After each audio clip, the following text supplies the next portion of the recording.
Hello everyone, this is my fourth time at trying to make the video for Unit 5. Had a series of issues and errors that have come along beyond my control. Anyway, we're going to give it a go one more time. Unit 5 is a huge unit. This is our introduction to writing legal descriptions. Upon completion of this unit, the learner will be able to identify all of the elements of a legal land description and demonstrate good practice in writing complete and concise legal descriptions. The assignment for the unit is Chapter 5, Creation and Interpretation of Metes and Bounds and Other Non-Sectionalized Descriptions. I fully expect that you might be referring back to Unit 3, where I have given you some PowerPoint slides that have bullet items to assist you in constructing a new legal land description, as well as some reference materials that you can find examples from. We've got this introductory video, and we have some other materials that come along to play. I got a little bit frustrated in recording this video yesterday, guys. I started off originally with some historical slides just to kind of give you a little bit of an introductory information, and it kind of failed apparently because some of the images that we find on Google search for images don't necessarily have the full legal copyright for me to redistribute them, and I apologize for that. Nevertheless, one area where I do have full legal copyright to republish is with some guest lecture materials that are provided by Dr. Knut Hermansen.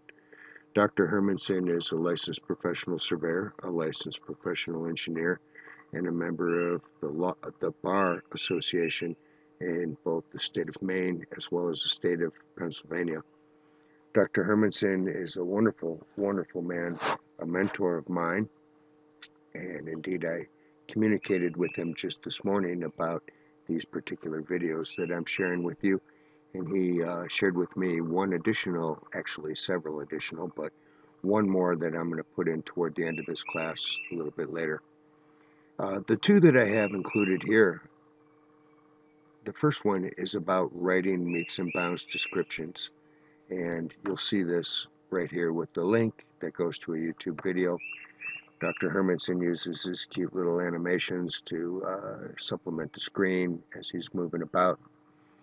It's a great set of material, and he provides some emphasis to us about the point of commencement or the point of beginning and the importance of that in a legal land description. The second one is that now that you've been receiving several lists of composition guidelines and instructions from your textbook and so forth, there are certain phrases that we use in legal land descriptions that are not necessarily parts of creative writing. There's reasons that we do use them, and there's reasons that we choose to not use some of them. In other words, they have an implication. And this second video, albeit brief, has got 10 important phrases with regard to legal descriptions that have a implication in the court of law that is important for the surveyor to be aware of. Moving a little bit forward here, still in Chapter 5. The composition standards and rules for writing descriptions. This again is one of those lists of standards that I would encourage you to pay close attention to. A big part of this has to do with our use of abbreviations, our use of punctuation, and in a legal land description, these things are much more important than in other areas of our writing. Talks about capitalization, talks about use of description, abbreviations, as well as punctuation. And this numbered list goes to about number 27 that are all related to similar items. We get to item number 28, it's a little bit different. And item 28 says that when describing a curve, the scrivener must include, and then I give you a bulleted list of 6 more elements. Now, the reason here is, guys, in a modern boundary, we may have a bound of a particular parcel that is along a street in an urban subdivision, and that street may have a engineering described curve with a radius, an intersection angle, a length of the arc, a tangent, etc. And this set of guidelines tells us a little bit about the importance of how we describe a curved boundary in a legal land description. Of particular importance is that at least two elements of the curve must be included. And that's just known from construction surveying and elsewhere. But most commonly, three of them are given. And the reason for three is quite simply that if we should have a discrepancy between one and two, the third one might be able to clarify the intent. And of this list that's shown here, RILTE,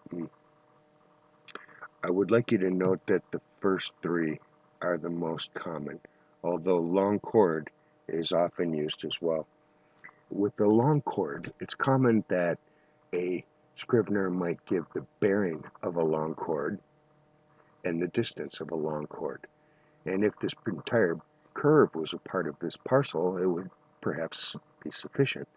But oftentimes what we have is several lots that are non-tangential to the curve, but intersect the curve. In those cases, we typically would find the radius of the curve, the intersection angle, and the length along the curve to be the most important elements as we relate to this.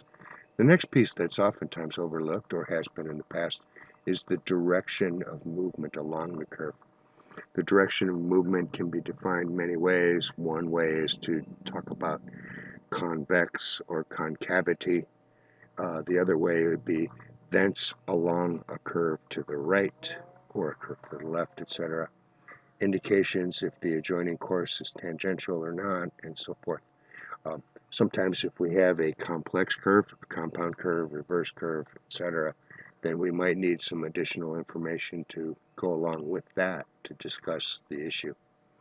Next piece I've given for you is a checklist for land descriptions. You can use this throughout the rest of your career, and if you have the task of creating a legal land description, you can take your best shot at it and then come back and look and use this checklist to determine if you've perhaps inadvertently omitted an important item or if indeed you are right on. There's two pieces of the descriptions that are always required, a caption and a body in every legal land description. And then the other optional pieces would include like qualifying clauses that take back, restrict, or reserve some other portion of the right that would normally be a part of the boundary. Examples of this would be easements for roads and utilities and so forth. The other type of clauses are augmenting clauses, and these are clauses that add something to the right in the body of the description. And again, these are typically for the privilege of enjoyment to the property, such as access to a road to access the property, and these always typically begin with the words together with, whereas the qualifying clauses typically begin with the word reserving a portion, etc.